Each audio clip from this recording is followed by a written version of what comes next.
Mes interminables salutations à tous.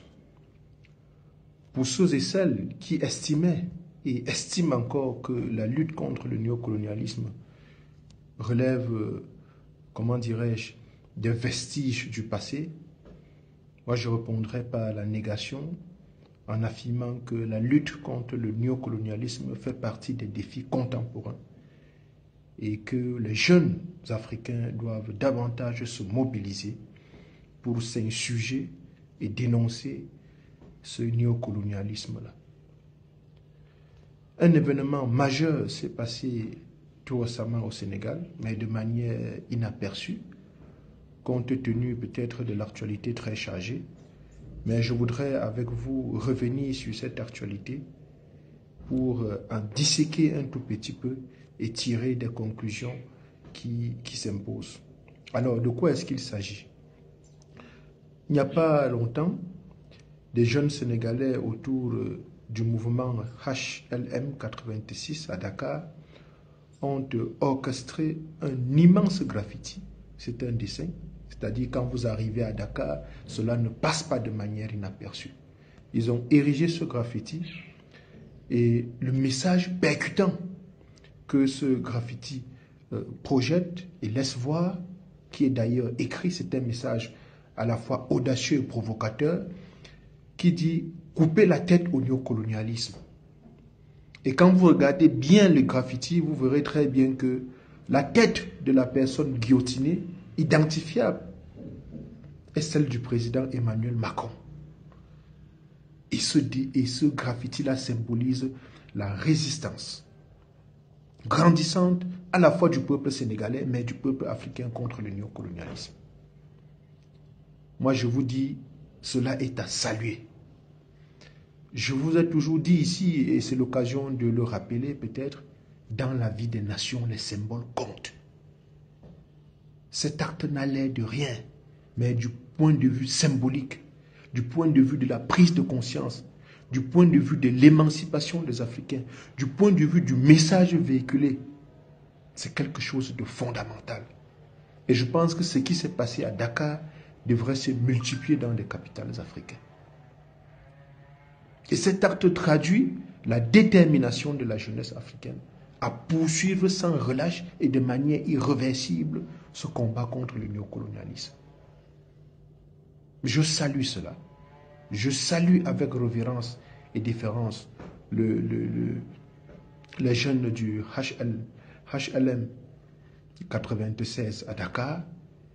Et je voudrais dire aussi que si les dirigeants africains ne semble pas toujours jusqu'ici pour certains, parce que quand on voit la dynamique au niveau du Mali, on se dit, si on avait 10 dirigeants, comme le colonel, le général Assimi Goïta, le général de brigade Abdourahmane Tchani et le jeune capitaine Courage Ibrahim Traoré, si on avait 10 autres dirigeants aux côtés de ces dirigeants, ou si on pouvait former une masse de 10 dirigeants, de cette posture, de cette détermination, de ce courage, de cet engagement patriotique, de cette détermination, de cet altruisme pour le continent, pour leur population. Je pense que l'Afrique se porterait plutôt bien à l'heure où je vous parle. Mais c'est une dynamique qui est en pleine construction, c'est une dynamique qui est en train de prendre pied et qui aura forcément des effets dominos. Ça, nous sommes sûrs.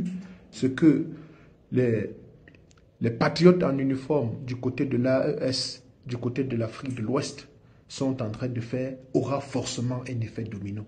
Ça ne pourra peut-être pas arriver tout de suite, ça ne pourra pas peut-être arriver demain, mais ce qui est sûr dans la marche du monde, dans la quête de l'Afrique et la détermination de la jeunesse africaine à franchir ce cap d'autodétermination, de lutte contre le néocolonialisme, il est fort probable que cette dynamique finira par prendre corps. Et je voudrais dire en somme, l'esclave qui n'est pas capable d'assumer sa révolte ne mérite pas que l'on s'apitoie sur son sort, disait Thomas Sankara.